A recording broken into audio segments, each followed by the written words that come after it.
নমস্কার বন্ধুরা, নতুন একটা ভিডিওতে তোমাদের সকলকে জানাই স্বাগতম। তোমাদের সঙ্গে রয়েছি আমি সুব্রত। তোমরা দেখছো তোমাদের প্রিয় ইউটিউব চ্যানেল কেরিয়ার উইজডম।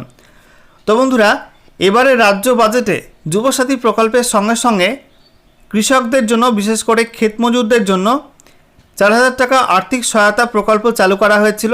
সেই প্রকল্পেও তোমরা কিন্তু অনেকে ফর্ম ফিল আপ করেছো এবং এই ক্ষেত মজুরদের 4,000 টাকা আর্থিক সহায়তা প্রকল্পে এবার কিন্তু টাকা দেওয়ার প্রসেস শুরু হয়ে গেল। এর আগে তোমাদেরকে দেখিয়েছিলাম তোমাদের এই প্রকল্পে যারা অ্যাপ্লাই করেছিল তোমাদের স্ট্যাটাসে দেখানো হয়েছিল যে কুইক রেজিস্ট্রেশন হয়ে গেছে, তারপরে সেটা কিন্তু ফুল রেজিস্ট্রেশন হয়ে গিয়েছিল। এরপরে কিন্তু স্ট্যাটাসে আরও একটা বড় পরিবর্তন হলো, আরও এক ধাপ এগিয়ে গেল স্ট্যাটাস, এবং তোমাদের স্ট্যাটাসে কী লেখা থাকলে তোমরা টাকাটা নিশ্চিত পাবে সেই সংক্রান্ত গুরুত্বপূর্ণ আপডেট প্রকাশিত হয়েছে। তো আজকের ভিডিওতে সে বিষয়ে বিস্তারিত আলোচনা করব এবং কীভাবে তোমাদের স্ট্যাটাস তোমরা চেক করবে এবং কী কী ডকুমেন্ট লাগবে চেক করার জন্য সমস্ত কিছু পরপর তোমাদেরকে দেখাবো এই ভিডিওটার মাধ্যমে। ভিডিওটা ভালো লাগলে এবং ইনফরমেটিভ বলে মনে হলে অবশ্যই তোমরা ভিডিওটি একটি করে লাইক করে দেবে, অবশ্যই ভিডিওটি প্রচুর শেয়ার করবে। সেই সঙ্গে নতুন দর্শক হয়ে থাকলে লেটেস্ট ভিডিওর আপডেট সর্বপ্রথমে পাওয়ার জন্য চ্যানেলটিকে সাবস্ক্রাইব করে নিয়ে পাশে থাকা বেল আইকনে ক্লিক করে অল নোটিফিকেশান অপশানটিকে অন করে রাখবে। লেটেস্ট আপডেট তোমরা সবার প্রথমে পেয়ে যাবে। আর সেই সঙ্গে তোমরা ভিডিওটি কোন জেলা থেকে দেখছো অবশ্যই তোমাদের জেলার নামটি কমেন্টে লিখে জানিয়ে দেবে, তাহলে তোমাদের জেলাভিত্তিক কোনো গুরুত্বপূর্ণ আপডেট দিলে অবশ্যই তোমাদেরকে সময় মতো জানিয়ে দেওয়া হবে।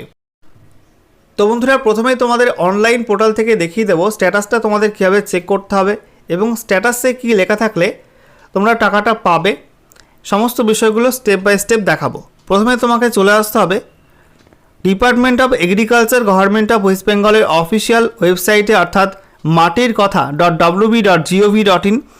এখানে আসার পর তোমাদের স্ক্রল ডাউন করতে হবে। স্ক্রল ডাউন করার পরে দেখো তোমাদের এখানে একাধিক অপশান রয়েছে। এখান থেকে তোমাদের ক্লিক করতে হবে ক্ষেত মজুরের সহায়তা প্রকল্প। এই যে অপশানটি দেওয়া হয়েছে এটার উপরে ক্লিক করতে হবে। এটা ক্লিক করবে, ক্লিক করার পর নতুন একটা পেজ ওপেন হবে। দেখো নতুন একটা পেজ তোমাদের সামনে ওপেন হয়ে গেল।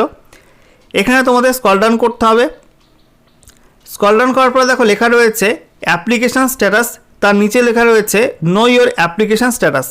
তোমাদের এই বাটনটায় ক্লিক করতে হবে নো ইয়োর অ্যাপ্লিকেশান স্ট্যাটাসে। এখানে ক্লিক করার পর নতুন একটা পেজ ওপেন হবে। দেখতে পাচ্ছ নতুন একটা পেজ ওপেন হয়ে গেল। এখানে বলা হয়েছে ফার্মার সার্চ।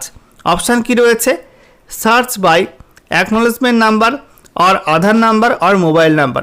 যে কোনো একটা নাম্বার দিয়ে তোমার আধার কার্ডের নাম্বার বা মোবাইল নাম্বার বা অ্যাকনোলেজমেন্ট নাম্বার দিয়ে তোমাদের সার্চ করতে হবে। আমি এখানে আধার কার্ডের নাম্বার দিয়ে সার্চ করে দেখাবো।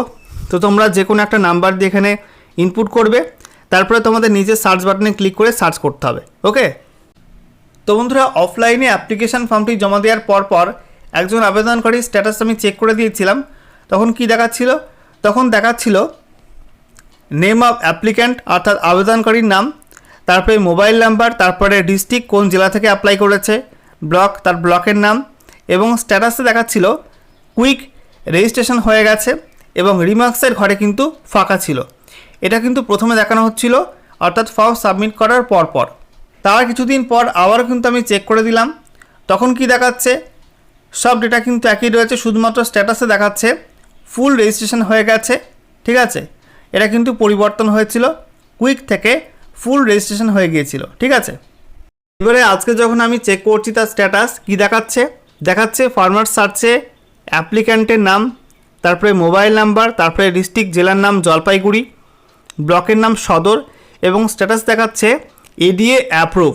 ঠিক আছে, অর্থাৎ তোমাদের অ্যাপ্লিকেশান ফর্মটা কিন্তু এডিএ অফিস থেকে অ্যাপ্রুভ করে দেওয়া হয়েছে। তোমাদের ব্লকের যে এগ্রিকালচার অফিস রয়েছে কৃষি দপ্তরের, সেখান থেকে কিন্তু ফর্মটা অ্যাপ্রুভ করে দেওয়া হয়েছে।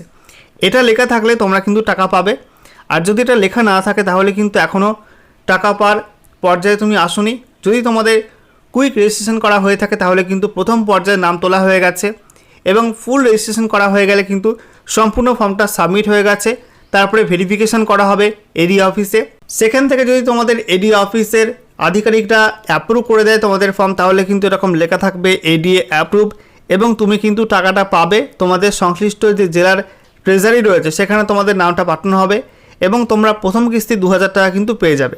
2,000 করে মোট 4,000 টাকা তোমরা বছরে পাবে। আশা করি বুঝতে পারলে। যদি আর কোনো প্রশ্ন থাকে অবশ্যই কমেন্টে জানিও, তোমাদের সমস্ত প্রশ্নের সমাধান করার চেষ্টা করব।